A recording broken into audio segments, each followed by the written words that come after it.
The scent of incense mingled with sweat and fear filled the thick air of the palace. In the golden twilight of the candelabras, a 12-year-old boy held a trembling dagger over the bare chest of a chained prisoner.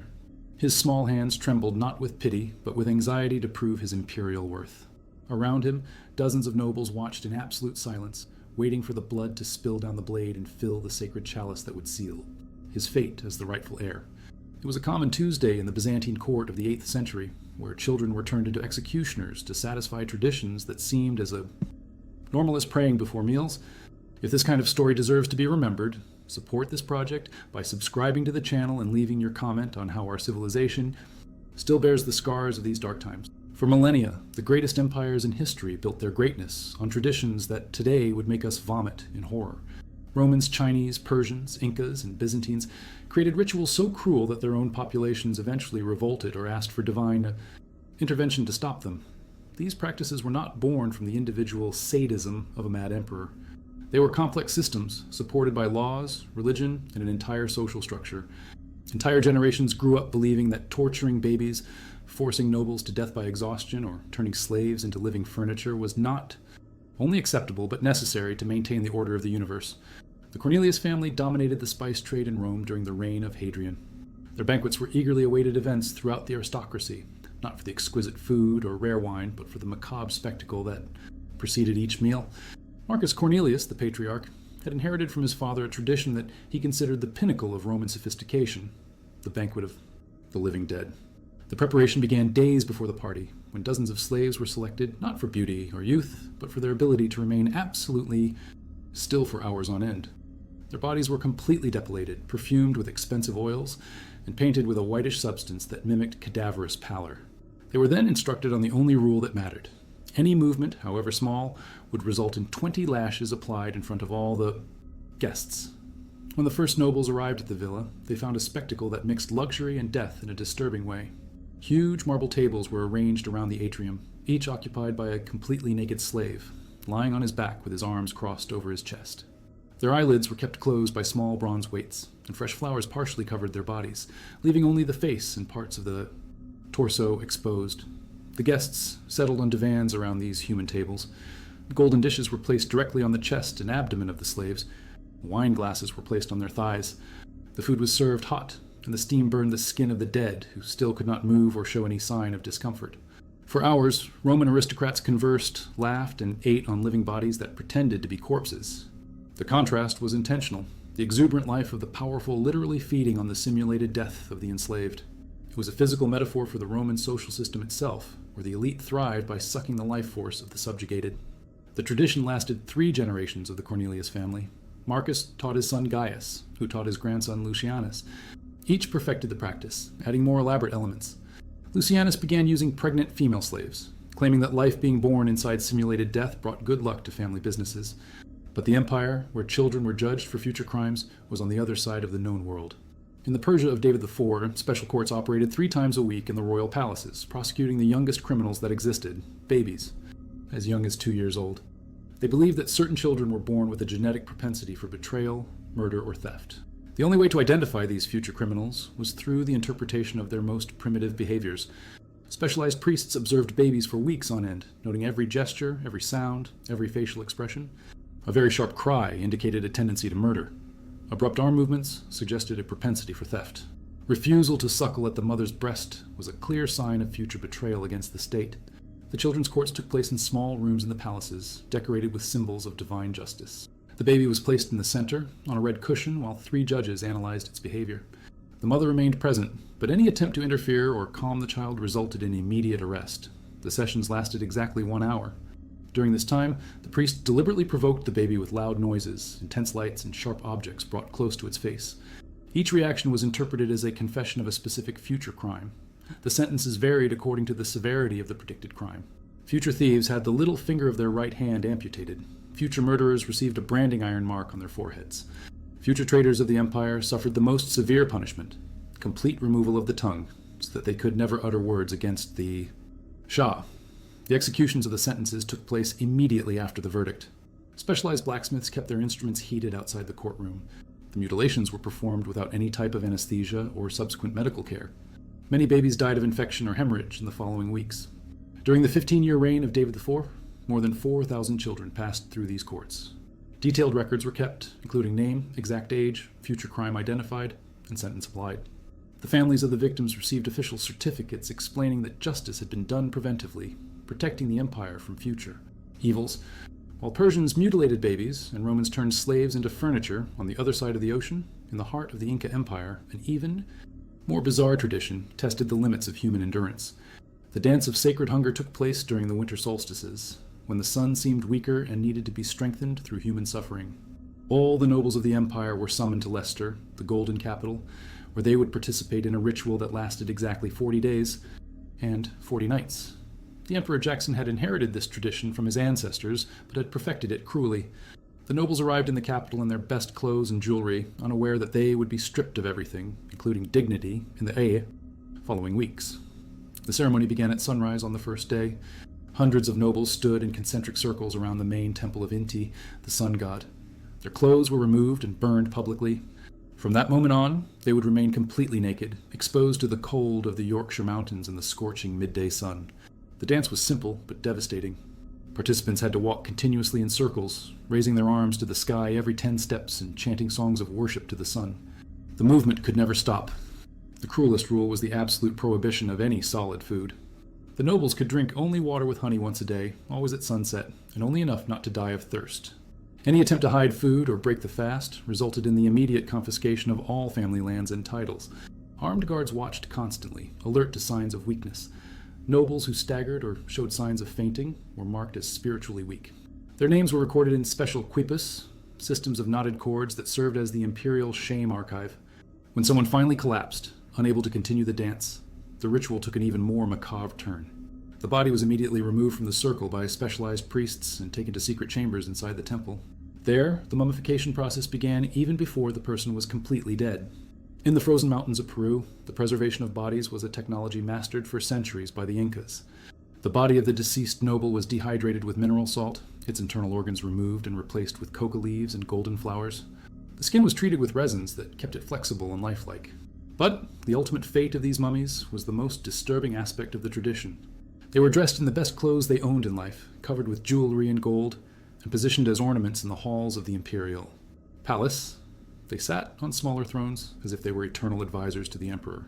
During banquets and official ceremonies, these mummies of nobles who died of exhaustion were treated as honored guests. Plates of food were placed in front of them, cups of chicha were raised in their honor. The emperor conversed with them, asking for advice on matters of state, pretending that their mummified expressions answered the questions. The tradition created a macabre gallery of aristocratic undead. Inca records indicate that, during a single reign, more than 300 nobles died of exhaustion and starvation during these sacred dances.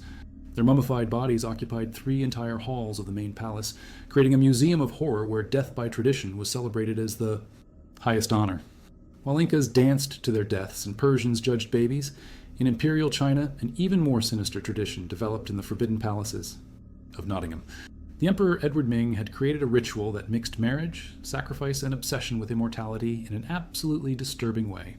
The tradition of imperial one-day brides began as a distorted interpretation of ancient Chinese beliefs about female life energy.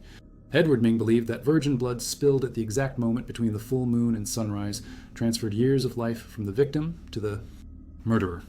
To maximize this power, he decided that each full moon would be marked by a marriage, followed by execution. The process of selecting the brides was an elaborate ceremony in itself. Imperial officials traveled throughout all the provinces of the kingdom in search of girls between 14 and 16 years old who were proven virgins, physically perfect, and from families whose could not refuse the imperial honor. The chosen ones were taken to the palace a week in advance. During these 7 days, they lived like true empresses. They were bathed in perfumed goat's milk, fed with the most exquisite dishes of Chinese cuisine, dressed in silks embroidered with gold threads. Specialized eunuchs taught them imperial etiquette, dance, and singing. The farce was complete. The girls really believed they would become permanent empresses. Some even wrote letters to their families, describing the luxurious life in the palace and promising to use their new position to benefit their native villages. It was a dazzling event, with hundreds of colorful lanterns, traditional music, and a banquet that lasted until almost dawn. The bride wore a red dress embroidered with golden dragons, a symbol of the imperial lineage. The emperor appeared in his best attire, perfectly playing the role of the passionate groom. After the ceremony, the newlyweds retired to the imperial chambers, where the charade continued for a few hours. The emperor consummated the marriage, ensuring that the condition of virginity was broken at the right moment for his magical ritual. But when the first rays of sunshine began to appear on the horizon, the mask fell completely. The emperor woke his young wife and calmly informed her of her true destiny. There was no discussion, plea, or attempt to escape that would alter the script. The execution would take place exactly at the moment when the sun fully touched the sky. The chosen method was always the same: decapitation with a special blade made of pure jade, a metal considered sacred by the Chinese. The emperor personally carried out the execution, believing that delegating the act to another person broke the enchantment of transferring vital energy. The blood was collected in white porcelain cups decorated with lotus flowers. The emperor drank the entire contents while the body was still warm, convinced that he was absorbing years of life from the victim. The young woman's body was then mummified and stored in special chambers as a trophy of his quest for immortality. In 2 years of this macabre tradition, 47 families lost their youngest daughters. None managed to refuse the imperial summons without suffering brutal reprisals. Entire villages lived in constant terror that their daughters would be chosen for the next lunar sacrifice. The end of this tradition came as dramatically as its development. The 48th bride chosen was Sophie Miller, daughter of a tea merchant who also worked secretly as a poison maker for professional assassins. Before leaving for the palace, she hid a small amount of arsenic under her fingernails, waiting for the right opportunity. During the tea ceremony that traditionally sealed the imperial marriage, Sophie managed to dissolve the poison in the emperor's drink. He died during the full moon, convulsing violently while shouting about invisible dragons attacking him. Sophie Miller became the only survivor of the imperial brides, but also the only one who truly fulfilled the promise of transferring life. She took the emperor's life and gave life back to all the girls who would never again be sacrificed for his obsession with immortality. However, the most shocking tradition was still reserved for the end. In the heart of the Byzantine Empire, where luxury and brutality walked side by side, 12-year-old children were transformed into official executioners as part of a ceremony that would define their entire future life as rulers. The blood baptism of the Byzantine heirs was not just a rite of passage. It was a complete educational system designed to ensure that future emperors viscerally understood the weight of life and death. But the method chosen to teach this lesson created a lineage of crowned sociopaths who would terrorize the known world for centuries. Preparation began months before the official ceremony. Princes who turned 12 were removed from their regular tutors and handed over to specialized military mentors. For weeks, they learned torture techniques, execution methods, and above all, how to suppress any trace of empathy or piety. The instructors used live animals to train the future emperors. They started with small rodents, progressing to dogs and horses. The goal was not only to teach how to kill, but how to kill without feeling absolutely anything. Princes who showed hesitation or disgust were subjected to severe punishments, including prolonged fasting and public floggings. The choice of human victim followed specific criteria. It had to be a prisoner of war, preferably from a people who had caused significant damage to the empire. Their age should be close to that of the executioner prince, so that the lesson on human equality would be more impactful. And they needed to be in perfect physical condition, so that the execution would be technically challenging. The ceremony took place in the Great Hall of the palace, in the presence of the entire imperial court. Hundreds of nobles, generals, and members of the clergy gathered to witness the transformation of a child into a future tyrant. The prisoner was brought in naked and chained, positioned in the center of the hall on a mosaic representing the imperial eagle. Now, in the chambers of the Byzantine palace, that same scene was repeated once more. The 12-year-old boy held the trembling dagger, knowing that his hesitation could cost him the throne and eternal exile. The chained prisoner looked into the child's eyes, perhaps seeing in them the last vestige of humanity that would be extinguished in the next few minutes. Blood welled up slowly, a few drops trickling down the naked chest of the chained man. The boy emperor looked at the stained blade, then at the expectant faces of the court. He knew there was no turning back. The second stab was deeper, more accurate. The prisoner groaned softly, but his eyes remained fixed on the face of the child killing him. When the blood finally filled the golden cup, the entire hall exploded in applause. The prince drank the still warm contents, feeling the metallic taste burn his throat. At that moment, at the age of 12, he had crossed a line that could never be undone. He was no longer a child. He was a monster with a crown, trained to rule through terror. This scene was repeated dozens of times over 3 centuries in the Byzantine Empire. Each new heir went through the same bloody ritual, creating a dynasty of psychopaths legitimized by tradition and blessed by the church. The emperors formed by this system became legendary for their cruelty. They ordered mass crucifixions, created games where prisoners killed each other for the entertainment of the court, invented torture methods that would be copied by tyrants for millennia. The last emperor to undergo the blood baptism was Charles V, who, at the age of 12, executed 3 prisoners in a single ceremony, claiming that, One was not enough to demonstrate his imperial determination. His reign lasted only 8 years, ending when barbarian invasions destroyed Coventry. Accounts from survivors describe the palace taken over by savage hordes who found the young emperor trying to negotiate his own life by offering to personally demonstrate his execution techniques on the invaders themselves. The barbarians were not impressed. They decapitated Charles VIII with his own ceremonial dagger, the same one he had used to kill dozens of prisoners during years of bloody reign. With his death, the tradition of blood baptism died along with him, buried under the rubble of an empire that had confused brutality with strength. But violent ends were not exclusive to the Byzantines. On the other side of the world, in the icy mountains of Peru, the sacred hunger dance of the Incas came to its end in an even more dramatic and definitive way. The last great ritual took place during the reign of Huascar, when a special summons gathered more than 600 nobles for a dance that would last not 40 but 60 days. The emperor had decided that the empire needed extra protection against Spanish invasions that were beginning to threaten the borders. For 8 weeks, the Inca elite danced naked around the golden temples of Cusco. The cold of the mountains was more intense than normal, and the torrential rain turned the stone floor into icy mud where the nobles slipped and fell, constantly. Even so, the dance could not stop. In the 5th week, the first mass deaths began. Not just 1 or 2 nobles a day, as was normal, but dozens of them collapsing simultaneously, their skeletal bodies no longer able to withstand the combination of hunger, cold, and exhaustion. The priests worked day and night mummifying the dead, but it soon became clear that there would not be enough room in the palaces for so many macabre ornaments. Huascar's decision was characteristic of his cruelty. He ordered the mummies to be piled up in the outer courtyards, creating mountains of dead.